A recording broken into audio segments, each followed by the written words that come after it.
Welcome to Chanakya news. దేశవ్యాప్తంగా GDS JCA ఆధ్వర్యంలో చేపట్టిన నిరవధిక సమ్మెలో భాగంగా శుక్రవారం వనపర్తి డివిజన్ పరిధిలోని గ్రామీణ తపాలా ఉద్యోగులు విధులు బహిష్కరించి జిల్లా కేంద్రం నిర్వహించిన సమ్మెలో పాల్గొన్నారు. ఈ సందర్భంగా GDS PJA circle vice president comrade Shankaraiah, division secretary comrade రవీందర్లు మాట్లాడుతూ గ్రామీణ తపాలా ఉద్యోగుల పని పరిస్థితిలో వేతనాల పరిశీలన కోసం 2016లో నియమించబడిన కమలేష్ చంద్ర కమిటీ రిపోర్టు అమలు చేయాలనే ప్రధాన డిమాండ్ చేశారు.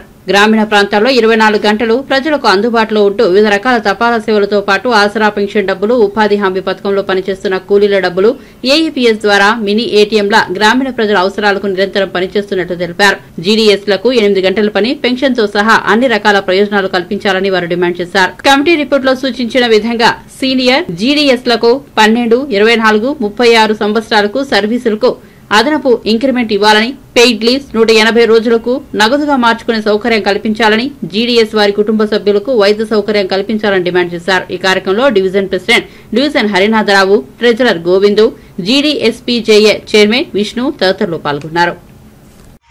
నా పేరు పుట్టాంజనేయులు, సిఐటియు వనపర్తి జిల్లా కార్యదర్శి, సిఐటియు రాష్ట్ర కమిటీ సభ్యుడిని. నేను 97 నుంచి సిఐటియు జిల్లా నాయకుడిగా, ఉమ్మడి జిల్లాలో కూడా నాయకుడిగా పనిచేస్తూ వస్తున్నా. పోస్టల్ ఉద్యోగులు 97 నుంచి చేసిన ప్రతి పోరాటంలో నేనున్నా, ప్రతి సమ్మెలో నేనున్నా. పోస్టల్ ఉద్యోగులు వాజ్పేయి ప్రధానమంత్రి ఉన్నప్పుడు చేసిన సమ్మె సందర్భంగా ఎస్మా ప్రయోగించారు.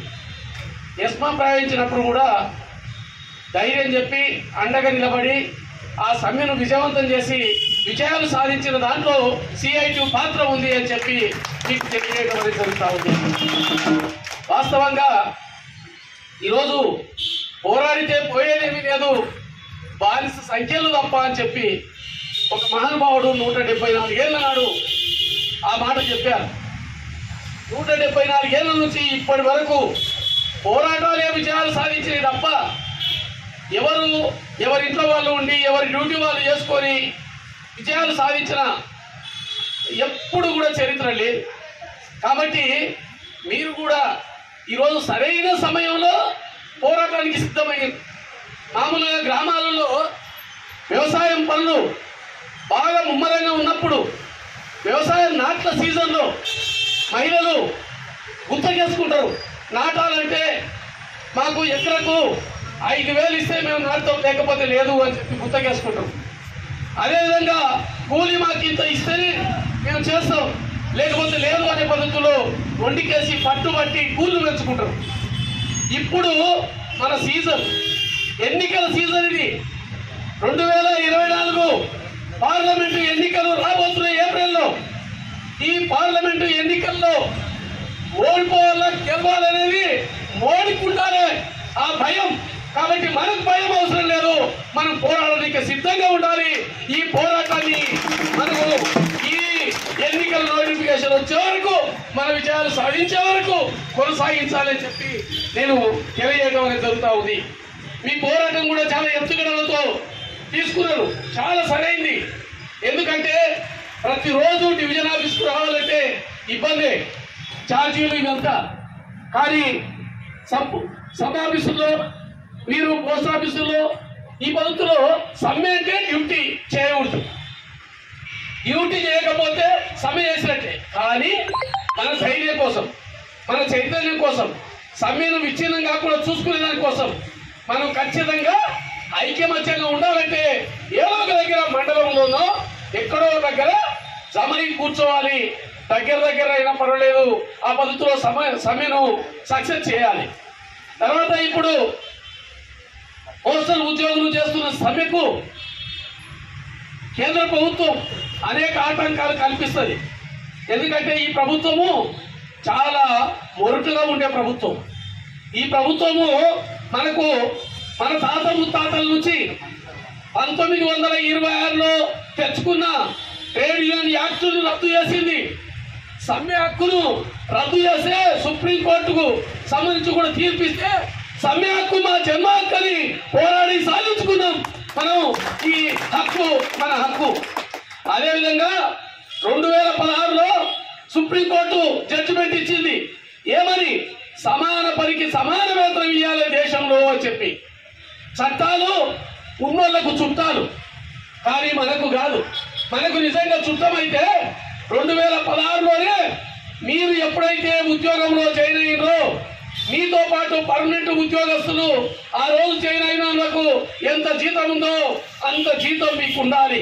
కానీ ఇప్పటికీ 18,000, 24,000 ఈ పద్ధతిలో అతి తక్కువ వేతనాలతో ఈ రోజు జీవితం గడుపుతా ఉన్నారు.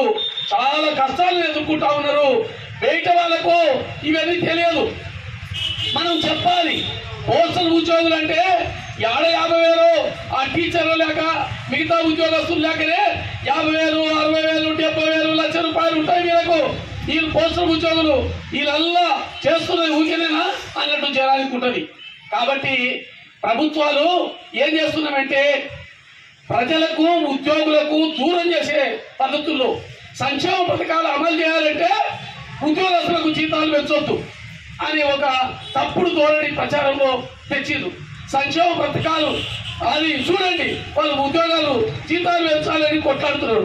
జీతాలు ఇంకేదో పెంచాలి, ఇప్పటికే ఖజానా ఖాళైపోయింది అనే తప్పుడు పద్ధతుల్లో ఇచ్చేస్తున్న పరిస్థితి ఉంది. వాస్తవంగా ఈ దేశంలో ఉండే సంపాదన 1% ఉండే ధనవంతులకు దోసిపెడుతున్నారు. ఈ దేశంలో ఉండే సంపదను 99% ఉండే ప్రజలకు సంపద భాగం పంచడం లేదు. కానీ 1% ఉండే ధనవంతులకు మాత్రం దోసిపెడుతున్నారు. ఈ నరేంద్ర మోడీ గుజరాత్ ధనవంతుడు ప్రధానమంత్రి మోడీ గుజరాత్ ధనవంతులకు ఆదానికి అంబానికి ఈ దేశ సంపదను మొత్తం దోసిపెడుతున్నాడు. ఈయన గుజరాత్ ఆదాని సంబంధించి సంపద వాస్తవంగా మీరు చూస్తే పత్రికల్లో కూడా వచ్చింది. 1 నిమిషానికి 90 కోట్లు, ఒక రోజుకు 1612 కోట్లు.